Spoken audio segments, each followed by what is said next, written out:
नमस्कार। आज हम सोरठा छंद के बारे में विचार करेंगे। जैसा कि आप जानते हैं, ये दोहा जो छंद है ठीक उसके विपरीत माना जाता है। इसके लक्षणों की बात करें तो इसके विषम चरणों में 11 मात्राएं होती हैं और सम चरणों में 13 मात्राएं होती हैं। तुक विषम चरणों में मिलती है। यह छंद दोहे का उल्टा माना जाता है। जैसे आप उदाहरण के फलस्वरूप देखें, अस विचार मति धीर, तजि कुतर्क संशय सकल, भजहु राम रघुवीर, करुणा कर सुंदर सुखद। मात्राओं के विवरण के बारे में हम जानकारी प्राप्त करें। जैसे आप देख रहे हैं, पहला शब्द है अस।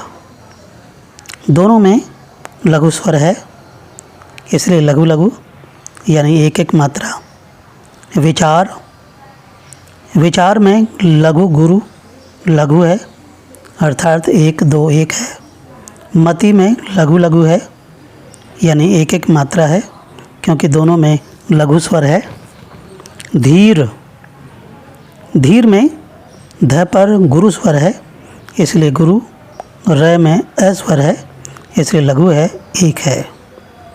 तो इस प्रकार आपने ये देखा कि पहले चरण में 11 मात्राएं हैं और दूसरा चरण अब देखिए जिसमें लिखा है तजी। तजी में लघु लघु है, दोनों में ही लघु स्वर है। कुतर्क, कुतर्क पर आपको जो शब्द है इस पर ध्यान देने की ज़रूरत है। क पर लघु मात्रा है और तय के बाद संयुक्त अक्षर है, इसलिए तय लघु वर्ण होते हुए भी उच्चारण में अधिक समय लगा। इसलिए इसमें गुरु के रूप में मात्रा लगी है, यानी लघु गुरु लघु आया है। यानी क पर लघु मात्रा, तय पर गुरु मात्रा, और तय पर गुरु मात्रा होने का कारण यह है कि उसके बाद संयुक्त अक्षर है और उसके बाद लघु है। संशय, संशय में स पर अनुस्वार है, इसलिए गुरु मात्रा है। 2 मात्रा है, स या एक एक मात्रा, यानी गुरु लघु लघु। सकल में लघु लघु लघु, यानी कि तीनों में स्वर है। इस प्रकार से आपने ये देखा कि दूसरे चरण में यदि आप गणना करें तो 13 मात्राएं हैं। इसी प्रकार तीसरे चरण में यदि आप ध्यानपूर्वक देखें तो भजहु, भजहु शब्द में तीनों वर्णों में लघु स्वर है, इसलिए लघु लघु लघु, यानी 1 1 1। राम, जैसा कि आप जानते हैं, र पर आ की ध्वनि है, गुरु ध्वनि है, इसलिए गुरु है। मैं पर 1 है, लघु स्वर है। इसी प्रकार रघुवीर, र पर लघु स्वर है, घ पर लघु स्वर है, व पर बड़ी की मात्रा है, इसलिए दीर्घ स्वर है, और र पर लघु स्वर है, इसलिए रघुवीर की मात्राएं होंगी लघु लघु गुरु लघु। गुरु का मतलब है 2, लघु का मतलब है 1 मात्रा।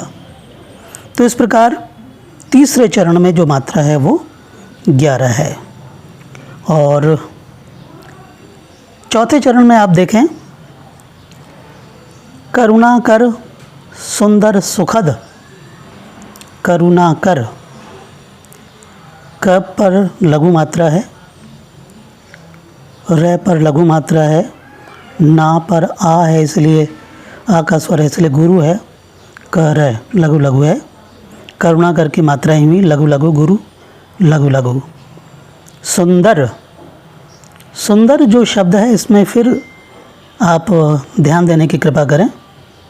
सुंदर में स्वर तो लघु है पर बाद में संयुक्त अक्षर है, इसलिए इसकी मात्रा गुरु हुई और फिर बाद में दर है पर लघु लघु हुई।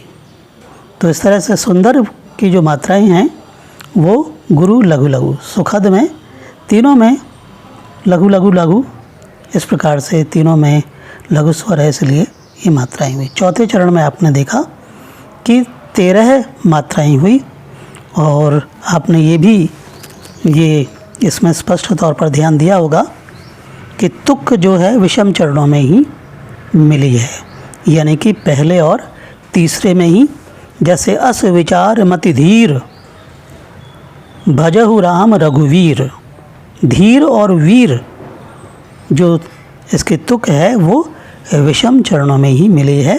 सम चरणों में आपने देखा है सकल और सुखद शब्द है। तो इस प्रकार से आपने आज समझा सुरठा छंद। लीजिए इसके आगे उल्लाला छंद है, इसके बारे में हम बात करें। लक्षणों के बारे में अगर विचार करें तो पहला लक्षण है इसका कि विषम चरणों में 15-15 मात्राएं हैं और सम चरणों में 13-13 मात्राएं हैं।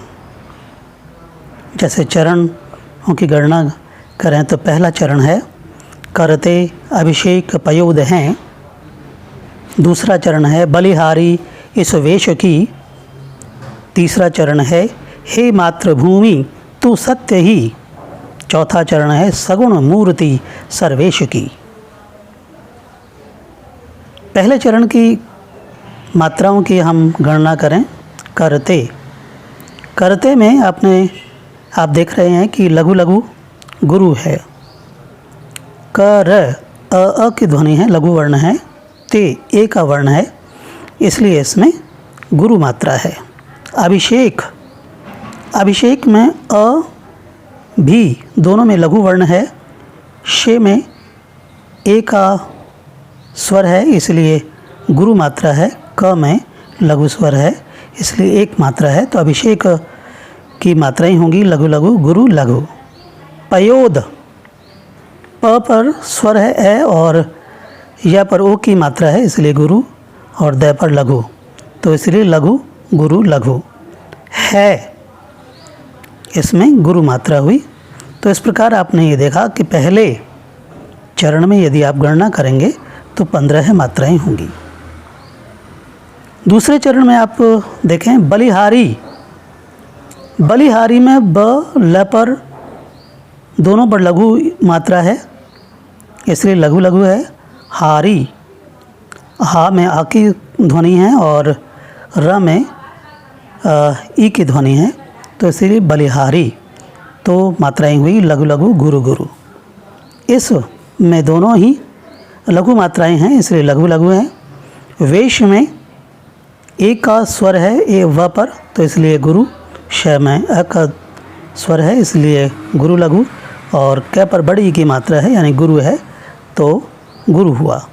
तो इस तरह से आपने देखा, इसकी गणना करेंगे यदि आप तो दूसरे चरण में 13 मात्राएं हुई। इसी प्रकार तीसरे चरण में हे मातृभूमि तू सत्य ही, हे चूँकि ए है ध्वनि इसलिए गुरु है। मातृभूमि, मातृभूमि में माँ पर आग की ध्वनि है, तो इसलिए गुरु है। त्रिय यानी री की ध्वनि है, इसलिए लघु। भूमि में भ पर बड़े ऊ की मात्रा है, इसलिए बड़ा स्वर है तो गुरु है। म पर छोटे ई की मात्रा है, इसलिए लघु है, तो मातृभूमि की मात्रा हुई गुरु लघु गुरु लघु। तू, तय पर बड़े ऊ की मात्रा है, इसलिए गुरु। सत्य, जैसा कि मैंने आपसे पहले मात्राओं को समझाते हुए स्पष्ट करते हुए निवेदन किया था, सत्य में स भले ही लघु है पर बाद में संयुक्त अक्षर है, इसलिए स पर अधिक बल मिला, इसलिए इसकी गुरु मात्रा भी, इसलिए स की गुरु और य में लघु मात्राएं। सत्य, ही में गुरु है, इस प्रकार से इसलिए गुरु मात्राएं भी। तो इस प्रकार यदि आप तीसरे चरण में यदि गिनेंगे तो 15 मात्राएं होंगी। इसी प्रकार चौथे चरण में यदि आप देखें, सगुण, तीनों ही मात्रा लघु हैं, इसलिए लघु लघु लघु, सगुण है, अ उ ए। मूर्ति में जैसा कि आप फिर से ध्यान देने की कृपा करें, मूर्ति म से पहले संयुक्त अक्षर भी है और म पर बड़े उ की मात्रा भी है, तो इसलिए इसमें गुरु हुआ, और तय पर छोटी ई की मात्रा है, इसलिए लघु हुआ। तो मूर्ति की जो मात्रा भी वो गुरु लघु हुई। सर्वेश, मैंने पहले निवेदन किया था आपसे, सर्वेश में स के बाद संयुक्त अक्षर है, इसलिए इसकी मात्रा गुरु हुई, और व पर ए की मात्रा है, इसलिए इसकी मात्रा भी गुरु हुई। श में अ की ध्वनि है, अ का स्वर है, इसलिए इसकी एक मात्रा भी लघु हुई। तो इसी प्रकार सर्वेश की जो मात्राएं होंगी वो गुरु, गुरु, लघु, और की चूँकि बड़ा स्वर है, बड़ी की मात्रा है, इसलिए गुरु।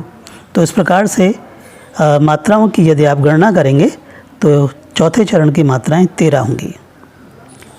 स्पष्ट तौर पर मैं आपको इसमें बता भी दूं कि उल्लाल और उल्लाला छंदों में अंतर है कि उल्लाला मात्रिक सम छंद है, जिसमें प्रत्येक चरण में 13 मात्राएं होती है, और उल्लाल मात्रिक अर्ध सम है, और प्रचलित अर्थ में दोनों को ही उल्लाला कहा जाता है।